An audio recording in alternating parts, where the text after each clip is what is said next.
Good morning from Dehradun. सुबह के बज रहे हैं 9। टेम्परेचर हो रहा है 12 डिग्री। रात को मिनिमम टेम्परेचर 9 डिग्री था और आज मैक्सिमम 17 डिग्री दिन में जाने वाला है, यानी कि 9 और 17 डिग्री के बीच में टेम्परेचर घूम रहा है। और AQI भाई 80 हो रहा है इस टाइम। ठीक है, आज साफ मौसम है और ये देख सकते हैं पहाड़ों पे।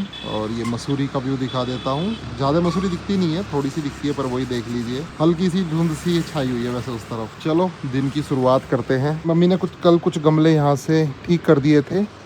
दोस्तों मैं आपको दिखा दूं, जैसे ये ज़मीन खाली पड़ी है ना, इस पता है क्यों खाली पड़ी है? ये है गोल्डन फॉरेस्ट। यहाँ पे एक बहुत कंपनी थी, आप गूगल करेंगे ना व्हाट इज़ गोल्डन फॉरेस्ट इन देहरादून तो मिल जाएगा। उन्होंने कुछ बहुत तगड़ा फ्रॉड किया था, तो कोर्ट ने उनकी सारी ज़मीन को गोल्डन फॉरेस्ट घोषित कर दिया था और वो इलीगल है, ना कोई खरीद सकता ना कोई बेच सकता। तो उसके नाम पर काफ़ी फर्जीवाड़े होते हैं। लोग ना यहाँ पे गोल्डन फॉरेस्ट की ज़मीन भी बेच देते हैं। सो यहाँ पे ये 3-4 ही घर बने हुए हैं बस। यहाँ पे और कोई घर नहीं बना सकता। डेस्क देखो कितनी प्यारी लग रही है। ये अब मैंने अपनी डेस्क पे यही रखा हुआ है, जो आयुर्वेदा भवन में गए थे ना, ट्रेड फेयर काइंड, तो वहाँ से ही मिला था। बस इसमें दिखा देता हूँ क्या है। मतलब ये उत्तराखंड सरकार का, उत्तराखंड टूरिज्म के लिए उन्होंने बनाया हुआ है। तो द वंडरफुल वाइल्ड उत्तराखंड, तो वाइल्ड लाइफ के बारे में ही ये पूरा ब्राउचर है। सो डिकाला वगैरह की फोटो है, कॉर्बेट नेशनल पार्क, ये ग्रासलैंड हो गया, घड़ियाल भी दिखते हैं, ये सब टाइगर वगैरह की फोटोग्राफी है। सो राजाजी नेशनल पार्क की भी है, होप बर्ड है, वाइल्ड बोर वगैरह दिख रहे हैं, तितलियाँ दिख रही हैं, हाथी दिख रहे हैं।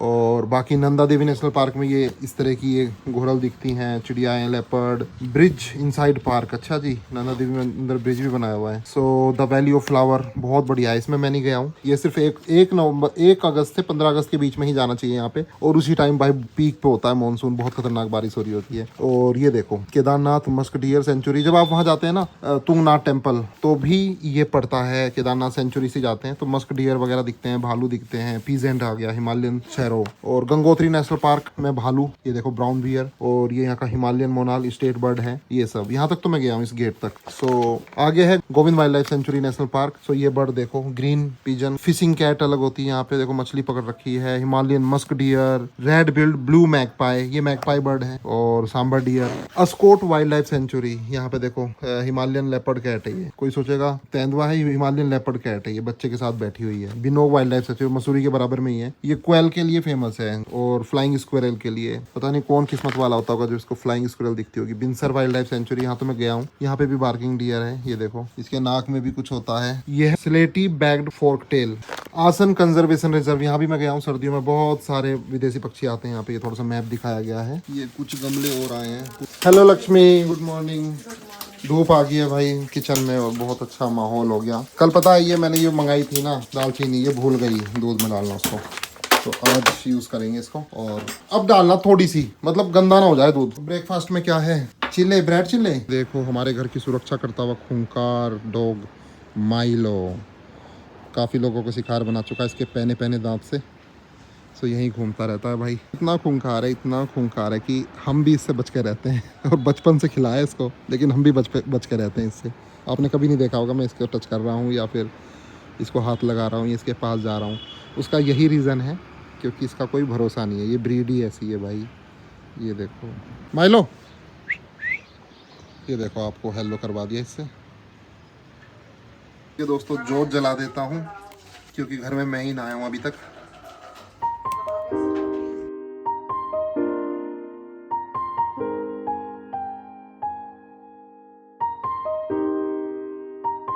दोस्तों मैं पहुंच चुका हूँ शस्त्रधारा रोड पे, पैसिफिक गोल्फ के सामने।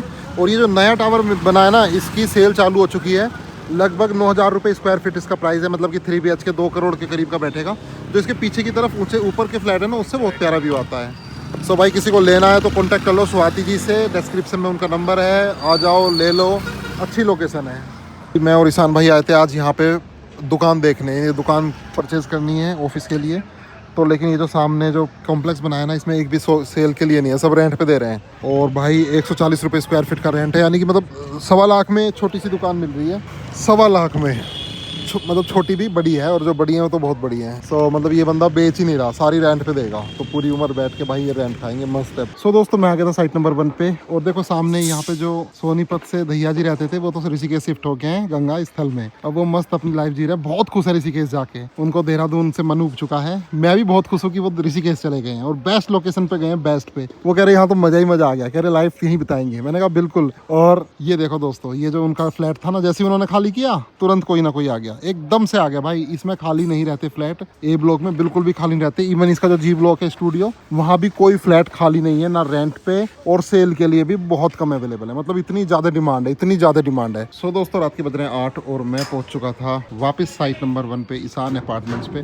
वो इसलिए सहारनपुर से चौखट आई है, वो साइट नंबर 2 के लिए। पूरी 30 चौखट आई है, मलेशियन साल, प्योर मलेशियन साल सहारनपुर से। जिस जगह से हमने लास्ट टाइम इस वाली बिल्डिंग की चौखट मंगाई थी, उसी की चौखट हमने नई वाली बिल्डिंग के लिए मंगाई है। तो इस बार हमें ऑर्डर करने में कोई दिक्कत नहीं हुई, आर्किटेक्ट ने डिजाइन दिया और हमने मंगवा ली। सहारनपुर से यहाँ तक इन चौखट का लाने का किराया 4500 रुपये लगा, और 30 चौखट पड़ी हमें 2,10,000 के करीब की। मतलब 7,000 अप्रोक्स में हमें एक चौखट पड़ी है लकड़ी की। भाई ये थोड़ी महंगी पड़ी है, और क्योंकि हम बिल्डिंग अपने लिए ही बना रहे हैं, अच्छी लगनी चाहिए लुक में, तो इसलिए हमने ये खर्चा किया। मतलब चौखट 7,000 कुछ की है, और गेट भी शायद इतने के ही होंगे, तो 14-15,000 रुपए में एक गेट पड़ेगा मेरे ख्याल से। क्योंकि चौखट लेट पहुंची है 8 बजे के आसपास, तो सारे लेबर जा चुकी है, तो कुछ ही साइट पे लेबर थी, तो इन्हीं को रिक्वेस्ट करी है। अब यही हेल्प कर रहे हैं चौखट उतरवाने में। लास्ट टाइम भी ऐसे ही हुआ था भाई, हमेशा ऐसे ही होता है।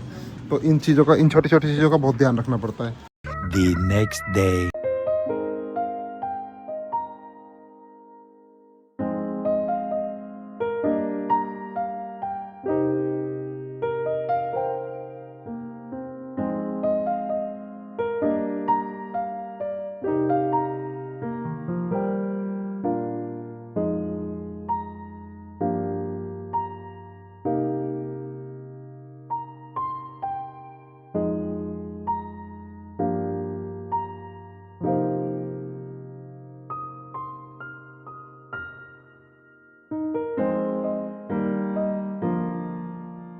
Good morning from Dehradun. सुबह के बज रहे हैं 9, टेम्परेचर हो रहा है 13 डिग्री। रात को 8 डिग्री सबसे लोएस्ट गया था, और मैक्सिमम आज 18 जाएगा। और भाई 100 पूरा एग्जैक्ट 100 यहाँ पे AQI हो रहा है। AQI देखो आप कैसे फ्लक्चुएट करता है, मतलब कि यहाँ पे जो AQI रहता है वो 69, 70 से लेके 150 तक चला जाता है, 165 तक चला जाता है। सबसे मैक्सिमम अभी तक जो इस साल AQI गया है वो 350 भी गया है। यहाँ पे बहुत ज़्यादा हो गया था। सो फिलहाल तो ठीक है, बाकी गुनगुनी धूप आ चुकी है, और चलो दिन की शुरुआत करते हैं। आज हमें जाना है मेरे favourite home stay, Corbett Maidavan home stay. So उसकी भी जर्नी करनी है, और सोबित को बुलाता हूँ। सो दोस्तों दोपहर के बज रहे हैं 4, 3 बज रहे हैं। सो यहाँ पर अपना लंच तो कर ही लिया था, और भाई खाना पैक करा के ले जा रहा हूँ, क्योंकि हमें बाहर लंच ना करना पड़े। जितना घर का खाएं उतना बढ़िया है। डिस्पोजल प्लेट रखवा ले भाई, डिस्पोजल रख लो। ये पनीर की सब्जी बन चुकी है। सो ठीक है दोस्तों, सोबित को मैंने कॉल कर दिया है, थोड़ी देर में यहाँ पे आ जाएगा। और बता दूं, सोबित अपनी ट्रेवल एजेंसी चलाता है देहरादून में। उसके पास 4-5 कार हैं, और वो यहाँ का बहुत अच्छा ट्रेवल एजेंट है। तो उसने अपनी नई अर्टिगा खरीदी थी अभी टैक्सी में चलाने के लिए। सो उसी से हम मैदावन जा रहे हैं। मैंने उसको फोन कर दिया। और भाई किसी को सोबित की सर्विस चाहिए मसूरी जाने के लिए, कॉर्बेट जाने के लिए, मैदावन जाने के लिए, तो इसको कॉल कर लेना। इसका नंबर डिस्क्रिप्शन में दिया हुआ है, और डिस्क्रिप्शन से सोबित को कॉल कर लेना। कुछ भी हेल्प चाहिए, कुछ भी जानकारी चाहिए, भाई सोबित आपके लिए हमेशा रेडी है। सो ठीक है, सोबित यहाँ पे पहुंच चुका है भाई अपनी अर्टिगा लेके, और मिलवाता हूँ। हेलो सोबित, कैसा है? नमस्ते। तो भाई सोबित से मिलो, पिछली बार भी मैदावन साथ में गए थे, आज भी चल रहे हैं। चलो विजय भाई को पिक करते हैं। Bye bye. मम्मी कह रही सोबित की शकल अच्छे से दिखाना। ठीक है भाई, मजा आ गया अर्टिगा में बैठ के। बलेनो चला चला के बोर हो गया, अब इसमें बैठ रहा हूँ तो भाई मजा आ जाता है। बहुत बड़ी सी कार लगती है, और काफी कंफर्टेबल, और व्यू भी बहुत प्यारा है। सो भाई पहुँच गए हैं, विजय भाई को भी पिक कर लिया है, और सामान अपना सारा गाड़ी में आ चुका है। और तन्नी को देखो भाई, तन्नी को बर्थडे गिफ्ट में जो ये दिए थे। अब नमस्ते। चलाने मजा आ रहा है? चलाने सीख गया? अभी नहीं सीखा। 3 दिन हो गए इसके बर्थडे को, इनको पहन के सो रहा है, खा भी इसी में रहा है। इनको पहन के उतारे नहीं ना, मजा आ रहा है पूरा। अब साइकिल नहीं छेड़ेगा ना, अब साइकिल नहीं चलाएगा ये। इसको भी पहना दिया कर, इसको भी है, तेरे पीछे बैठी रहती है। सो भाई सोबित, जब हम लास्ट टाइम गए थे मैदावन, तब ये बिल्कुल ब्रांड न्यू कार थी, है ना? और अब चल गई है ये 10,000 किलोमीटर। मतलब 2-3 महीने में 10,000 चल गई ना।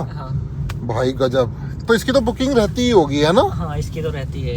ये लगवाया ना नया? नहीं, ये पुराना ही है, सब कुछ पुराना ही है। अच्छा, मुझे ऐसा लग रहा है जैसे नया लगाया हो, पुराना ही है। चेंज कुछ नहीं कराया। और भाई ये देखो, अस्थल के जंगल से होते हुए जा रहे हैं। इस कार से व्यू काफी अच्छा आता है। तो भाई दोस्तों, व्यू मतलब व्लॉग बहुत अच्छे बनने वाले हैं, मजा आएगा।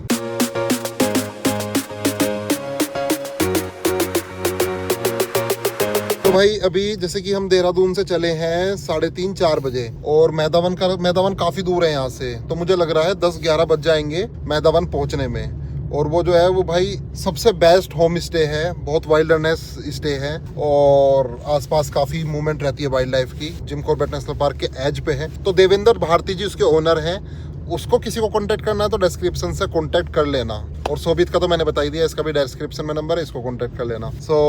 10-11 बज जाएंगे और भाई रास्ता बहुत वाइल्डनेस रास्ता है भाई, पूरा वाइल्ड लाइफ से भरा हुआ है और बहुत बहुत घने जंगल हैं। तो देखते हैं, मजा आने वाला है, इस ब्लॉग में बने रहिएगा, बहुत मजा आने वाला है। हो सकता है हमें किसी चीज़ की साइटिंग हो जाए। लास्ट टाइम जब हम गए थे, जब किसी चीज़ की साइटिंग नहीं हो पाई थी, लेकिन इस बार आई होप हमें साइटिंग हो। लास्ट टाइम हमें देखो आपने, अब एक तो गाय दिखी थी जिसको लेपर्ड वगैरह ने अटैक किया होगा, एक सीवेट कैट दिखी थी जो कि ऑलरेडी लड़ाई में या पता नहीं कैसे वो बिल्कुल बीचों बीच रोड के पड़ी हुई थी। तो बिल्कुल भाई प्योर हार्टेड सफारी करते हैं। और उसी की भी किसी बेरोजगार पर्सन ने, जो खाली दिमाग शैतान का घर बोलते हैं ना, तो उसकी किसी ने कॉर्बेट को मेल कर करके कि सुभाष देखो कैसे घूम रहा है ये वो। फिर तब जाके फॉरेस्ट वालों ने मुझे बोला कि एक बार आप आके मिल लीजिए, और तो कल उनसे भी मिल लेंगे हम, फॉर कॉर्बेट वालों से। जो भी होगा, जैसी बात होगी मैं आपको बताऊंगा, क्योंकि आप मेरे व्यूवर हैं, सब कुछ आपको बताना चाहिए।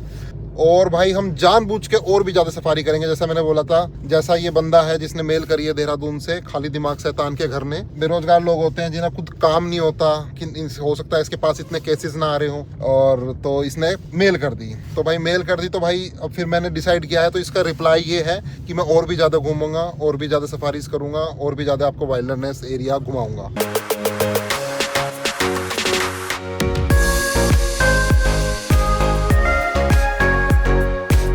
अपना फेवरेट रोड जो हरिद्वार ऋषिकेश जा रहा है देहरादून से, मैं हमेशा यहाँ से जाता हूँ तो इसको जरूर रिकॉर्ड करता हूँ। और ये नदी है, ये पूरी सूख चुकी है। बस अब तो मुझे ये इंतजार है कब कोट द्वार आए, कब दुगड्डा आए, और कब हम घने जंगलों में एंटर करें। तो भाई स्थल के जंगल से निकल के हम आ गए हैं थानों के जंगल में। ये भी देहरादून फॉरेस्ट डिवीजन के अंडर में आता है और बहुत प्यारा जंगल है, लेकिन वाइल्ड लाइफ बहुत कम है। एक बार मुझे सांबर क्रॉस करते हुए दिखा था, और एलिफेंट तो आज तक नहीं दिखा। हालांकि लोगों को एलिफेंट यहाँ पे दिखते हैं, जो मैंने सुना है। भाई 4:30 बज गए और we are in Haridwar. Right में चल रहा है मोतीचूर फॉरेस्ट रेंज, और जब भी मैं यहाँ पे जाता हूँ तो यहाँ की सफारी की याद आती है। हालांकि अभी सफारी चल रही है, लोग अंदर होंगे इसमें। ये देखो पूरा जंगल है, ये देखो एक फॉरेस्ट हाउस है लेफ्ट में। तो 5:45 बज गए और हम पहुँच चुके हैं हरिद्वार। और देखो ये सामने चंडी देवी का टेम्पल ऊपर। बस अब हम गंगा जी क्रॉस कर रहे हैं, और ये बहुत बड़ा पुल है, 1 किलोमीटर लंबा पुल है भाई। ये देख लो, अभी बहुत कम पानी आया है गंगा जी में। कुछ विदेशी पक्षी भी बैठे हुए हैं उस तरफ। भाई नदी में पानी छोड़ दिया यहाँ पे, जिसमें हम हाथी देखने आते हैं इस तरफ, यानी कि एलिफेंट अब आ रहे होंगे पानी पीने। इस टाइम जब मैं आया था तो इस ब्रिज पे था, हम देख रहे थे जब कॉलिंग हो रही थी, और कुछ या तो बेबी एलिफेंट था या कुछ था, इधर से भागता हुआ आ रहा था। जब रजत भाई मिले थे, आपको ध्यान हो, कुछ दिन पहले ब्लॉग बनाया था। ये हरिद्वार के पास के सबसे खतरनाक इलाके हैं, सबसे ज़्यादा मतलब हाइना भी दिखता है यहाँ पे, भालू भी दिख जाता है, और एलिफेंट तो है ही भर भर के। ये जो आप जंगल देख रहे हैं ना, क्यों सोभित यहाँ पे ज़्यादा क्रॉस होता है ना हाथी? हाँ, इस पुल के पास है ना। हाँ, इसने भी देखा है भाई हाथी, और बोर्ड भी लगा रखे हैं, ये देखो। और इधर ही रसियावार फॉरेस्ट रेस्ट हाउस है इस तरफ। और एलिफेंट बहुत ज़्यादा हैं, तो यहाँ पे एलिवेटेड रोड बन रहा है ऊपर उठा के। देखो अभी दिखाता हूँ, आगे चालू होने वाला है, क्योंकि एलिफेंट यहीं से ही। और एक एलिफेंट की रील वायरल हुई थी जिसमें एलिफेंट टक्कर मार रहा था, क्योंकि जो इनका रास्ता है वहीं पे दीवार बना दी इन्होंने, तो वो ना अपना सिर मार रहा था टक्कर ऐसे, और कभी इधर उधर देख रहा, वो कह रहा है ये मेरा रास्ता भाई, यहाँ क्या बना दिया तुमने। तो ऐसा भी हो जाता है। उस एलिफेंट की रील मिलेगी तो मैं लगा दूंगा भाई। अभी देखो ये बना दिया ना इन्होंने, एलिफेंट यहाँ से आया और इसमें टक्कर मार रहा था कि भाई जाएँ तो कहाँ से जाएँ, दोनों तरफ लोग खड़े थे। देखो ये सिर्फ उठा के इसलिए बना रहे हैं क्योंकि यहाँ पे ये वाइल्ड लाइफ कॉरिडोर है। एलिफेंट सबसे ज़्यादा यहाँ पे क्रॉस करते हैं, इस तरफ के जंगल से इस तरफ, तो बीच में हाईवे आ रहा था, तो ये पूरा एलिवेटेड बना रहे हैं। हरिद्वार से जो नजीबाबाद रास्ता जा रहा है ना, ये मतलब इतना वाइड है, इतना ओपन रास्ता है। ये देखो दूर से दूर तक दिख रहा है, दूर से दूर तक। ये उधर राजा जी नेशनल पार्क के पहाड़ है, और मज़ा आता है इस रास्ते पे चलने पे भी। थोड़ा देख के चलना पड़ता है, एलिफेंट वगैरह कहीं से क्रॉस हो रहे हो। यहाँ पे 5:15 बज गए, मुझे तो लग रही है भूख। मैंने बोला है विजय भाई से, ये दाल बाटी चूरमा लाए हैं, वो खाते हैं। जल्दी ओपन कर रहे हैं ये लिट। अरे मैं क्यों बोल रहा हूँ दाल बाटी चूरमा, वो राजस्थान का फेमस है, राजस्थान का है। ये है लिट्टी चोखा, ये बिहार की डिश है लिट्टी चोखा। ये देखो भाई, ये देखो दोस्तों, ये है लिट्टी चोखा। वाओ, इतने सॉफ्ट बनाती है भाभी जी और इतने बेस्ट है भाई, मज़ा आ गया मेरा लाइफ में। मतलब मुझे प्यार हो गया लिट्टी चोखे से, बिहार की डिश से। अगर कहीं दुकान उसमें खाएंगे ना मार्केट में तो नहीं मिलेंगे भाई ऐसे। दोस्तों घर की बनी हुई चटनी, अपने गार्डन की चटनी से लिट्टी चोखा एंजॉय कर रहे हैं, मज़ा आ गया। ये स्वाद कहाँ मिलेगा भाई, हम फुल प्लानिंग करके चलते हैं तो भाई हर चीज़ में मज़ा है। तो भाई हमें बाहर नहीं खाना पड़ता, बाहर भाई रिफाइंड का और मसाले बहुत गंदे मिलते हैं बाहर, तो ये बेस्ट है भाई। भाई रास्ता देखो कितना खतरनाक सा लग रहा है, दोनों तरफ बड़ी बड़ी झाड़ियाँ, जंगल, दोनों तरफ जंगल है पूरा। लेकिन यहाँ पे ये देखो नदी भी चल रही है और उस तरफ जंगल पूरा। मज़ा आता है भाई देहरादून से कोरबेट जाने में, मज़ा आता है। भाई 5:30 बज गए और दिन छिपने लगा है, धीरे धीरे भयावह नज़ारा हो रहा है। और अभी तो हमें मेन जंगल के अंदर घुसना है भाई। रास्ते में कुछ धनिया मिर्च नींबू और मूली लेने के लिए रुके थे। यहाँ पे पीट लग रही थी नजीबाबाद से थोड़ा सा आगे। यकीन नहीं मानोगे, बिल्कुल ताजी मूली 10 रुपए किलो और 10 रुपए की गड्डी धनिया की थी, बहुत सारा। मतलब मजा आ गया भाई। यहाँ पे रूरल एरिया में आके सब कुछ कितना अच्छा लगता है, ऐसा लगता है कितनी ईजी है मतलब लाइफ, खर्चे बहुत कम होते हैं यहाँ पे। सो भाई यहाँ पे देखो ये पुलिस की गाड़ी खड़ी है, इंटरसेप्टर, और भाई बहुत सारे पुलिस वाले खड़े हैं। अभी चेकिंग हुई, शोभित को रोका और फूक मरवाई इसमें एक मशीन में। सो भाई हम तो पीते ही नहीं है, कोई भी नहीं पीता, ना शोभित पीता ना कोई, भाई बहुत सीधा लड़का है ये तो। और जो पीने वाले होते हैं वो तो अब तक कर देते काम भाई, क्योंकि मस्त कितने बज रहे, पूरा अंधेरा हो रहा है, इस टाइम तक तो पी लेते हैं। तो भाई देखो सबकी चेकिंग हो रही है, कोट द्वार में पुलिस खड़ी है। दोस्तों कोट द्वार क्रॉस कर लिया, अब घने जंगल आ गए हैं, अब दुगड्डा आएगा 15 किलोमीटर बाद। और इस बीच हाथी से मुलाकात कभी भी हो सकती है। जैसा कि आप जानते हैं सबसे ज़्यादा लैंडस्लाइड और हाथी यही मिलते हैं पूरे उत्तराखंड में। लेकिन लैंडस्लाइड तो ज़्यादा नहीं है क्योंकि अब मॉनसून नहीं है, लेकिन हाथी का खतरा पूरा है। लेकिन फिर भी जहाँ पत्थर गिरने का डर है वहाँ से हम गाड़ी एकदम से तेज़ी से निकाल लेंगे। तो हम पहुंच चुके हैं दुगड्डा, और लास्ट टाइम आपने देखा था कि यहाँ पर सीएनजी पंप नहीं चला था, और अभी सीएनजी पंप चल चुका है। तो यहाँ पे अपनी कार फुल करवा लेते हैं भाई सीएनजी से। तो भाई मैं भाई से पूछ रहा था कि हाथी का क्या सीन है, कह रहे आजकल कम आ रहे हैं। और एक आदमी को मारा था नदी में हाथी ने, और जिसने मारा था वही मर गया, वो दूसरा है ना। मुझे लग रहा जिसने मारा उसने आदमी को मारा। अच्छा भाई एक बहुत फेमस लड़ाई हुई थी, इंस्टाग्राम पे भी है, मैं लगा दूंगा यूट्यूब पे भी, आप देख लेना। एक हाथी ने दूसरे हाथी को मार दिया, और मतलब बहुत बड़े बड़े दांत थे, वो घुसा दिए पेट में, वो मर गया था और लोग देख रहे थे सड़क किनारे। तो भाई ये है दुगड्डा, बहुत खतरनाक रीजन है।